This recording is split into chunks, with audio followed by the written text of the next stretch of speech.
Bienvenue chez vous. C'est dans l'amour et dans la joie de notre Seigneur que je vous salue aujourd'hui. Le Seigneur nous appelle, le Seigneur nous rassemble, le Seigneur nous unit, le Seigneur est présent chez chacun de nous. Jésus-Christ est auprès du Père. Il nous donne sa grâce, sa paix et sa joie. Rejoignez-moi dans la prière. Mon Dieu de tous les jours et de toutes les heures, je te demande une faveur spéciale. Ne me laisse jamais bâiller d'ennui devant une de tes merveilles. Ne me laisse pas m'habituer au don que tu me fais d'être le Christ ressuscité et monté au ciel. Laisse-moi profiter du miracle de chaque réveil, du miracle de savoir que je suis encore en vie, du miracle de respirer, de marcher et de penser, du miracle de ton amour et de ta miséricorde. Oui Seigneur, donne-moi de te célébrer encore et de toujours chanter ton grand amour. Amen.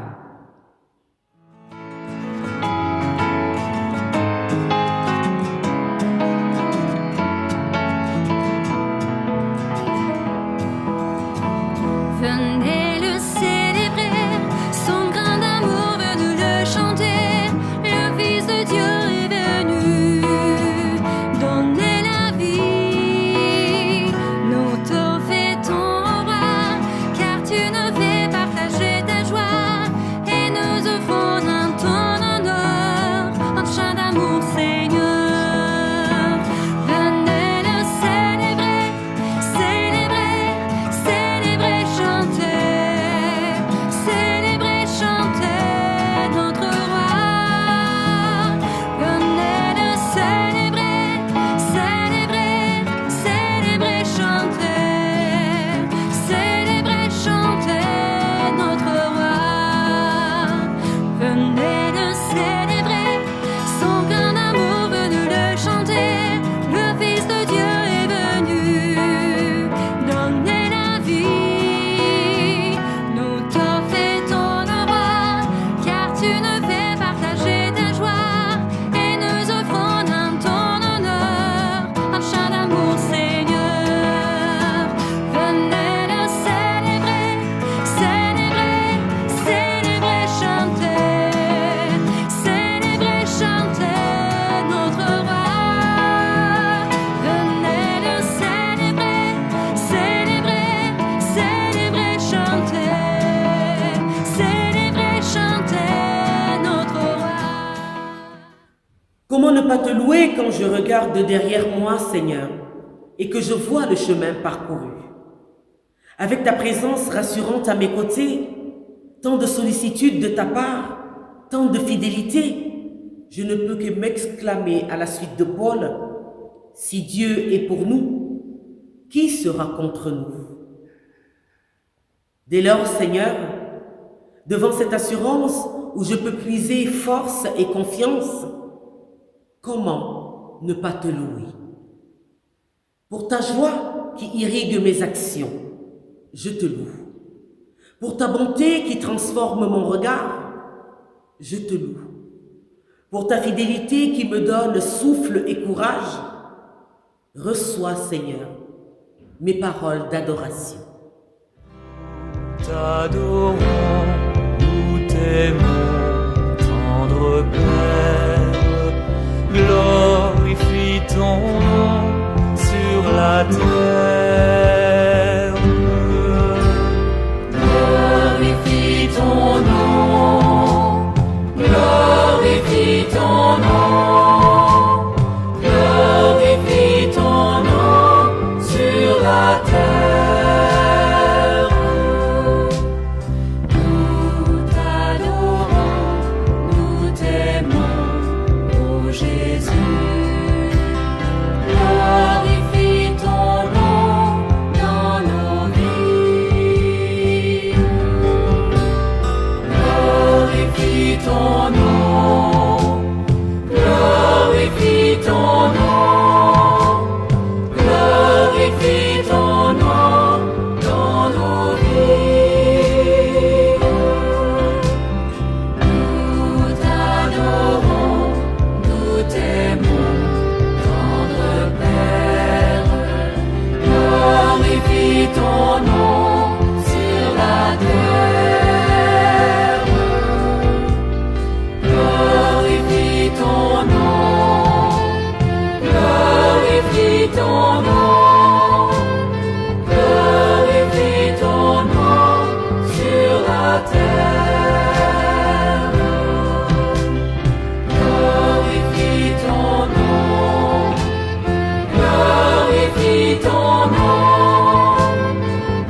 Si nous disons que notre fidélité en Dieu est sans faille, nous nous trompons nous-mêmes.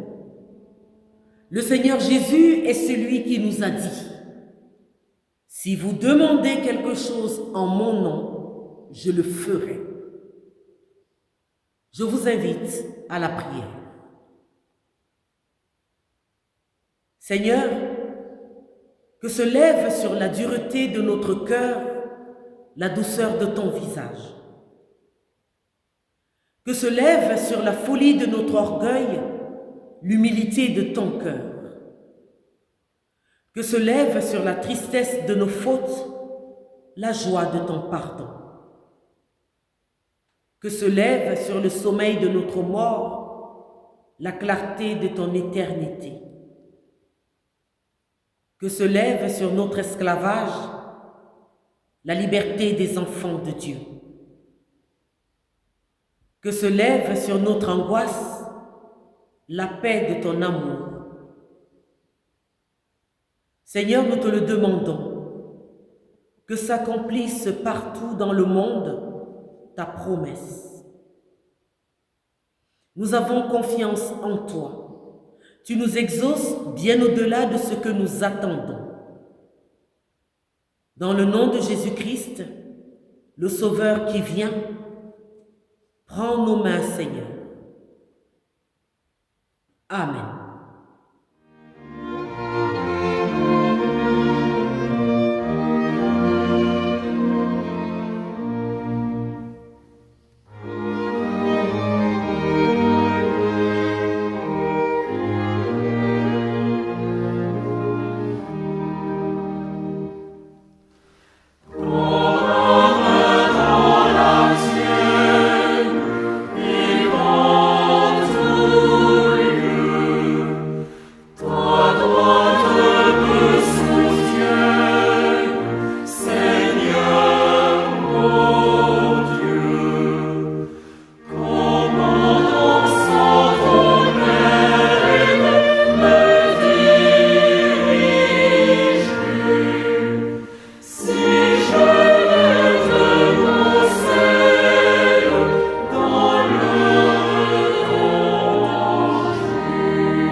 Celui qui écoute ma parole, dit Jésus, et qui croit en celui qui m'a envoyé, celui-là a la vie éternelle.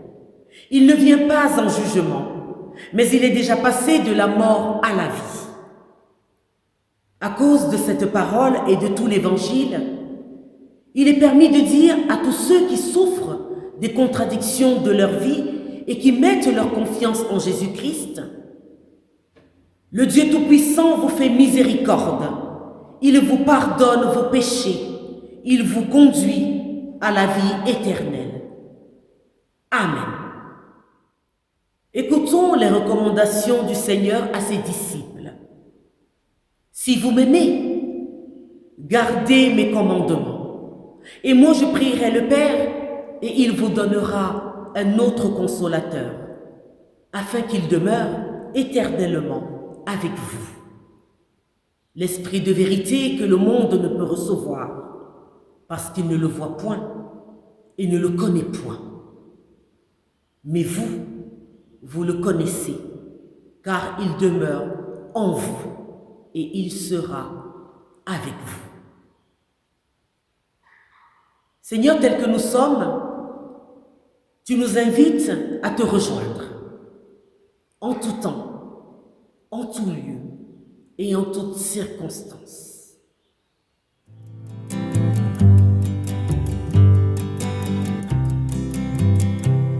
Tel que je suis sans rien de moi, sinon ton sang versé pour moi, et ta voix qui m'appelle à toi, agneau de Dieu, je viens,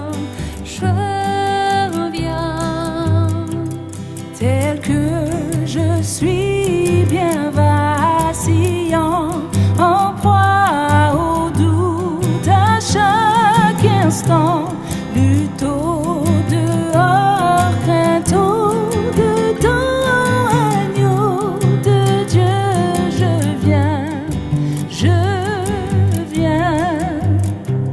tel que je suis, ton cœur est prêt à prendre le mien tel qu'il est, pour tout changer, sauveur parfait, agneau de Dieu, je viens,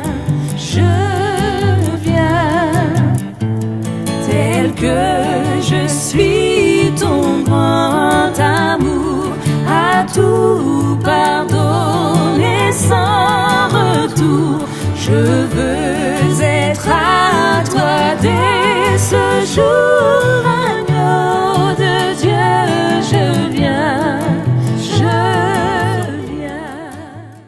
Prions avant de lire les textes bibliques. Ô Dieu, sois dans ma tête et dans ma façon de réfléchir, sois dans mes oreilles et dans ma façon d'écouter, sois dans mes yeux et dans ma façon de regarder, sois dans ma bouche et dans ma façon de parler, sois dans mon cœur et dans ma façon d'aimer.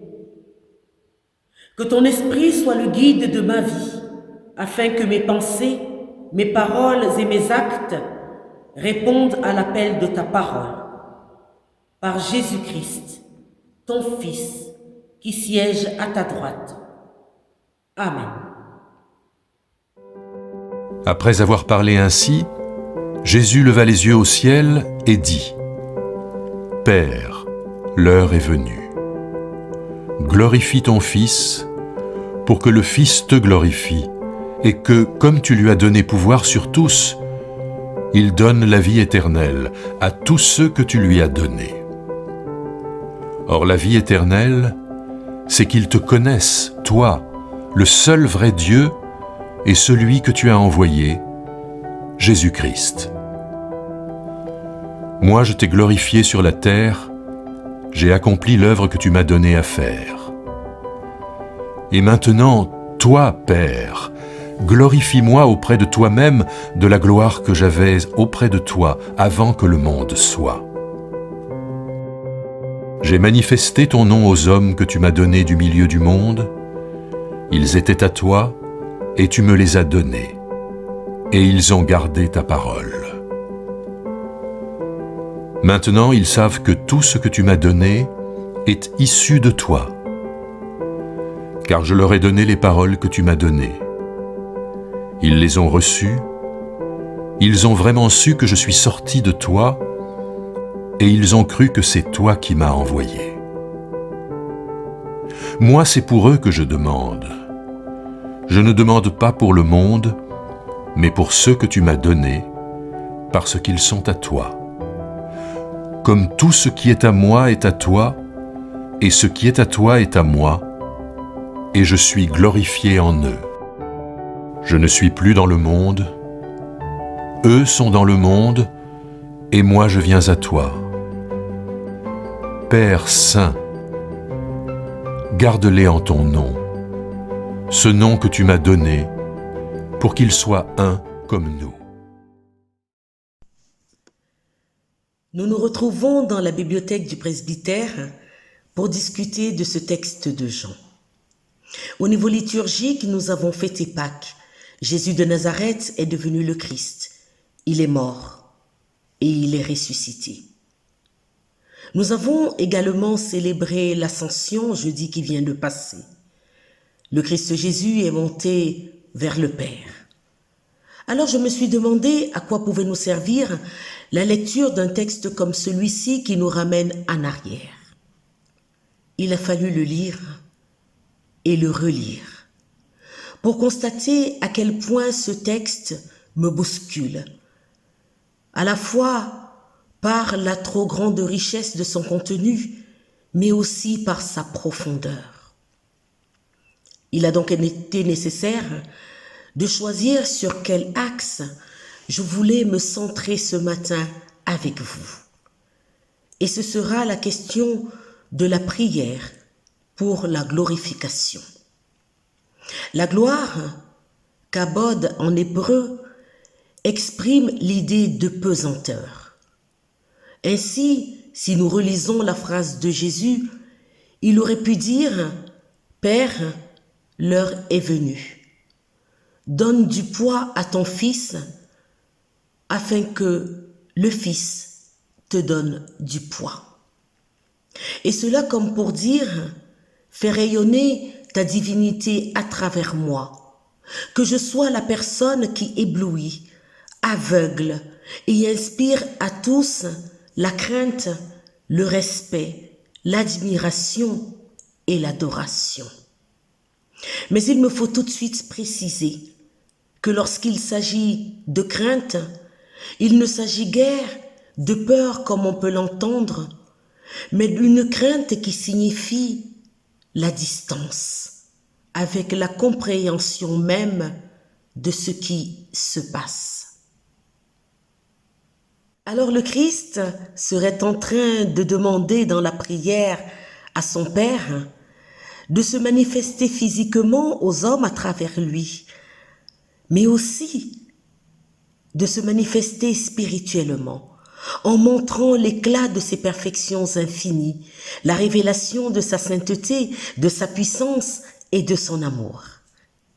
Et puisque l'homme ne peut contempler cette gloire face à face, Jésus demande à la partager avec tous, puisqu'il a fait lui-même le choix d'être celui qui fait apparaître la gloire de Dieu comme réfléchie dans un miroir. La gloire, doxa en grec, signifie louer, célébrer ses perfections, rendre honneur à Dieu. Alors si on couple l'hébreu et le grec, Jésus aurait pu dire « Père, l'heure est venue. Donne du poids à ton fils.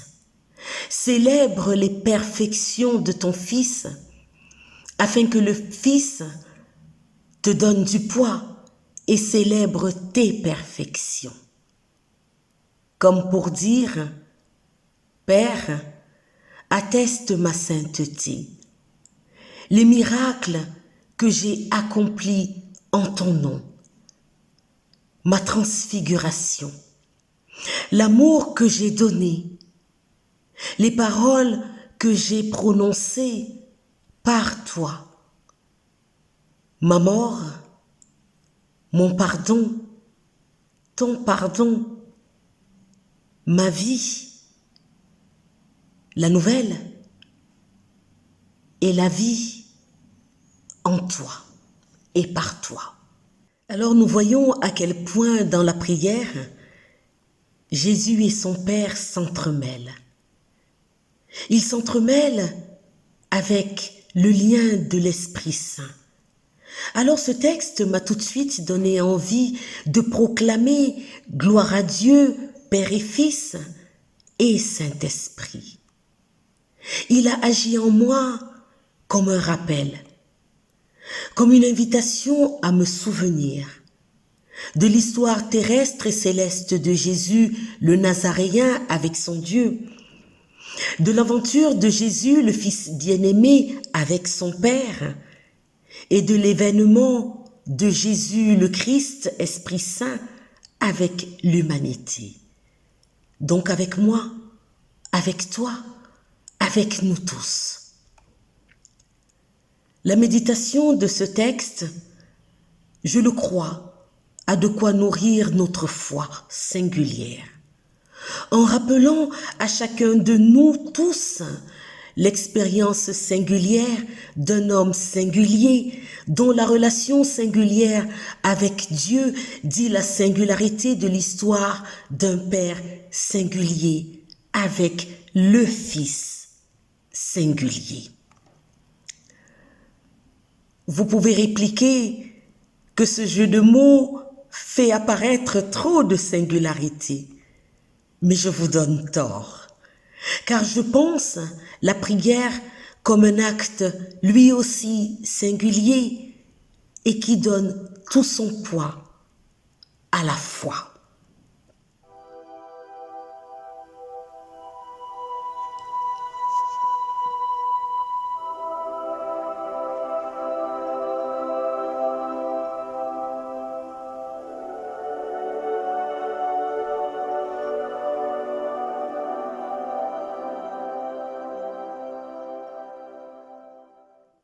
Écoutons donc Jésus de Nazareth prier en disant : Père, l'heure est venue.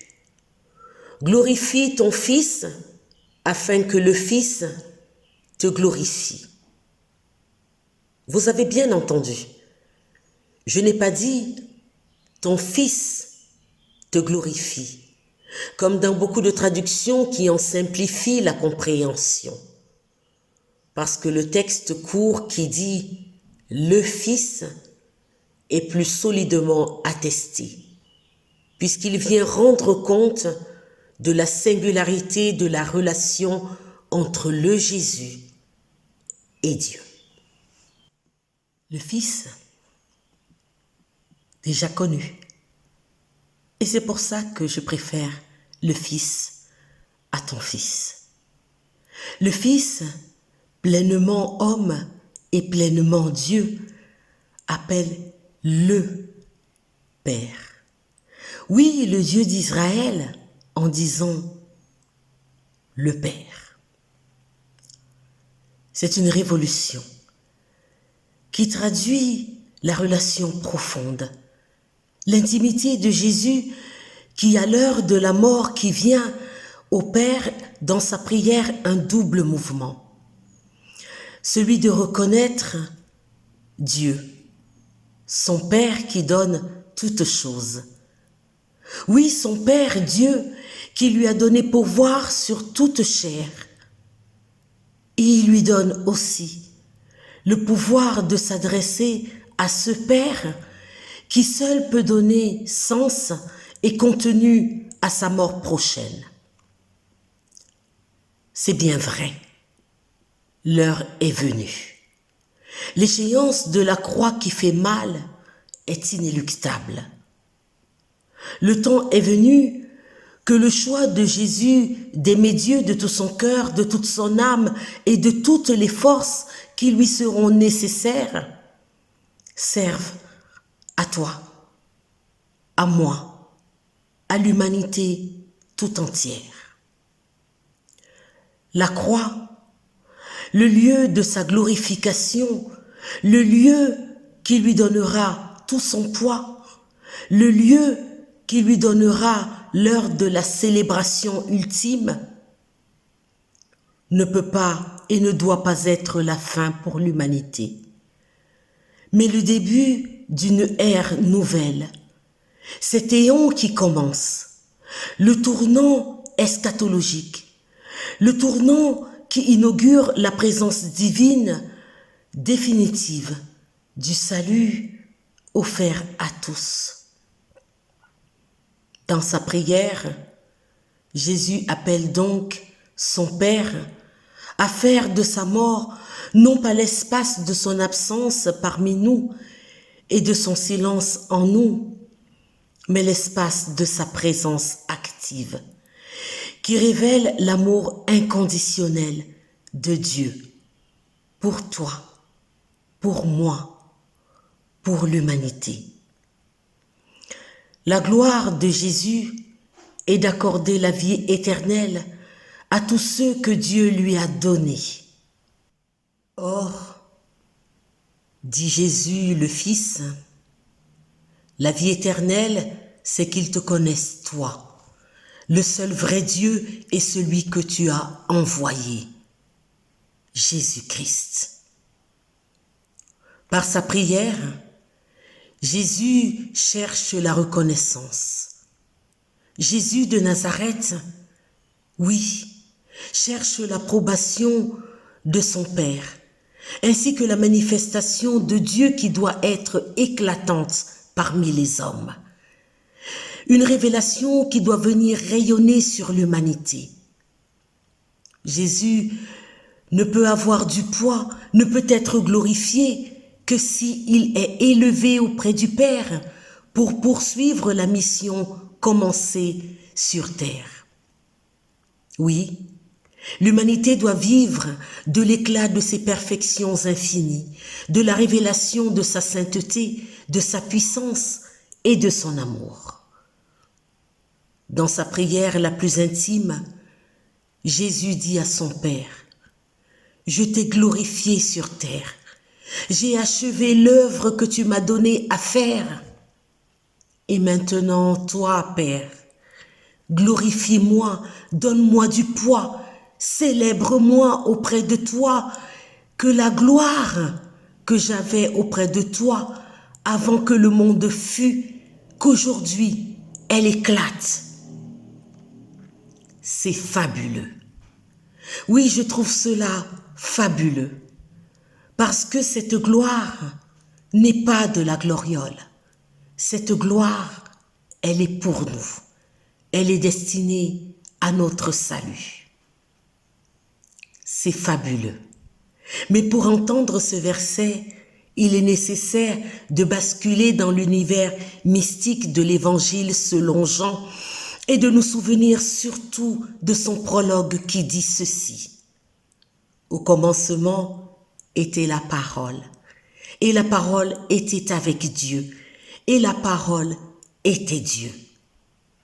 En elle était la vie, et la vie était la lumière des hommes. Et la parole a été faite chair, et elle a habité parmi nous, pleine de grâce et de vérité.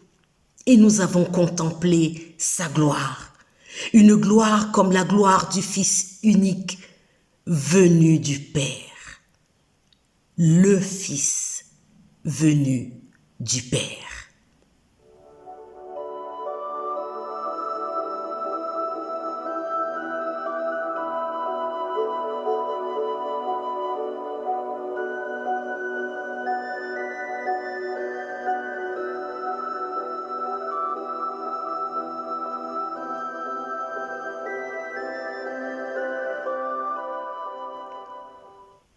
Je pense que nous avons besoin que le Christ prie encore pour nous. Tant que nous sommes dans le monde et attachés par nos propres paroles, je pense que nous avons besoin que Jésus prie encore pour le monde, de nos paroles décourageantes qui nous ligotent. Oui, nous devons requérir sa protection si nous nous disons appartenir à son salut. Jésus, le Fils de l'homme, le Fils de Dieu, lui qui a une parole divine et une parole humaine, nous connaît. Il sait à quel point nos paroles peuvent nous retenir de croire que son salut nous est acquis. Alors je crois sincèrement que Jésus est l'icône qu'il nous faut contempler afin de l'entendre dire à son Père, à notre Père, « Tout ce qui est à moi est à toi, et ce qui est à toi est à moi, et je suis glorifié en eux. Il nous fait confiance. C'est à nous de le glorifier parce que Jésus est ce qu'il dit et ce qu'il fait. C'est à nous, dans nos prières les plus intimes, de rendre compte de cette gloire dans nos vies, de donner du poids à la croix, qui n'est pas le lieu de la mort, mais le lieu où il a vaincu cette mort, donc le lieu de la vie. C'est à nous de rendre compte de cette gloire, de cet amour où Dieu nous a tellement aimés, non pas dans notre mort, mais dans l'ici et maintenant de notre existence terrestre. Oui, c'est à nous de comprendre cette existence comme une grâce reçue, acquise de Dieu. C'est à nous de la placer, de nous placer sous le signe d'une promesse indestructible. Mes frères et sœurs, je prie. Je prie pour que dans nos prières, nous puissions reprendre avec allégresse les paroles de l'apôtre Paul. À celui qui peut faire par la puissance qui agit en nous, infiniment au-delà de tout ce que nous demandons ou pensons, à lui soit la gloire dans l'Église et en Jésus-Christ, dans toutes les générations, au siècle des siècles. Amen, mes frères et sœurs en Christ. Oui, amen. Que nos prières soient des attestations de la gloire de Dieu pour nous. Que cette gloire soit l'affirmation de son amour tous les jours dans nos vies. Que nos prières soient actions de grâce. Et nous en avons besoin dans ce temps si difficile qui nous rappelle le mal. Nous devons nous battre pour faire rayonner la joie de Dieu, la vie, tout simplement la vie. Amen.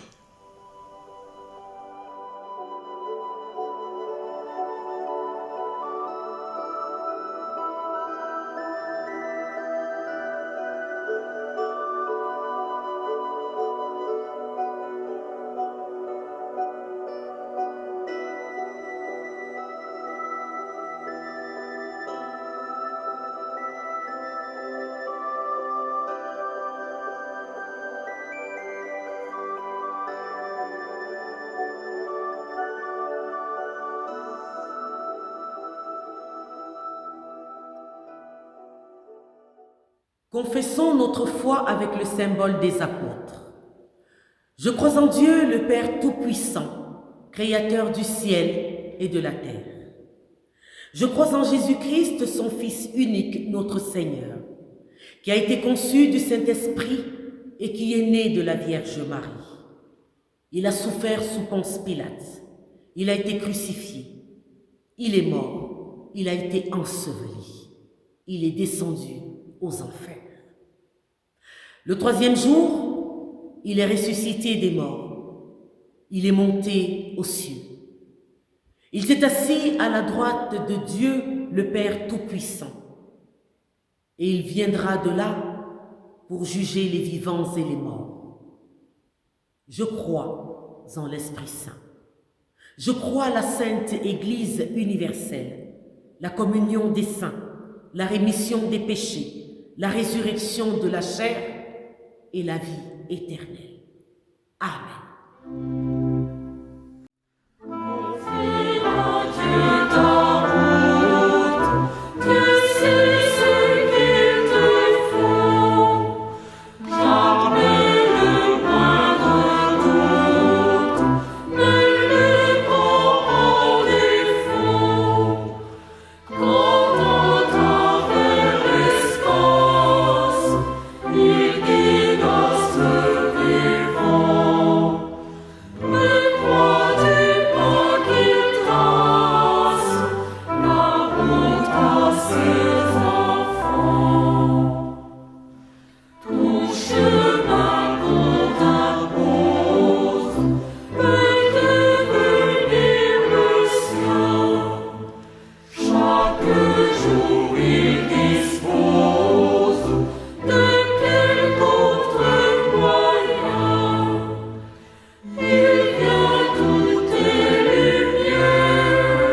les uns avec les autres et les uns pour les autres. Seigneur, renouvelle pour nous le baptême de ton Saint-Esprit. Tu l'as promis à tous ceux qui te le demanderont avec foi. Nous te le demandons aujourd'hui pour nous. Esprit de lumière et de vérité, dirige-nous dans toute la vérité et fais-nous discerner ta volonté. Esprit de conseil et de force, soutiens-nous dans nos luttes et nos tentations et rends-nous vainqueurs. Esprit d'amour, de joie et de paix, brille en nous comme une flamme que rien ne puisse éteindre. Au premier jour de l'Église, tu as inspiré le témoignage des apôtres. Fais de nous aujourd'hui des témoins fidèles de l'Évangile. Amen. Ensemble, nous disons, Notre Père qui es aux cieux, que ton nom soit sanctifié, que ton règne vienne, que ta volonté soit faite sur la terre comme au ciel. Donne-nous aujourd'hui notre pain de ce jour. Pardonne-nous nos offenses, comme nous pardonnons aussi à ceux qui nous ont offensés. Et ne nous laisse pas entrer en tentation, mais délivre-nous du mal. Car c'est à toi qu'appartiennent le règne, la puissance et la gloire, pour les siècles des siècles. Amen. Que Dieu, source de paix, vous sanctifie totalement, et que tout votre être, l'esprit, l'âme et le corps, soient gardés sans reproche lors de l'avènement de notre Seigneur Jésus-Christ. Il est fidèle. Celui qui appelle, il le fera. Il vous bénit, Dieu qui est Père, Fils et Saint-Esprit. Amen.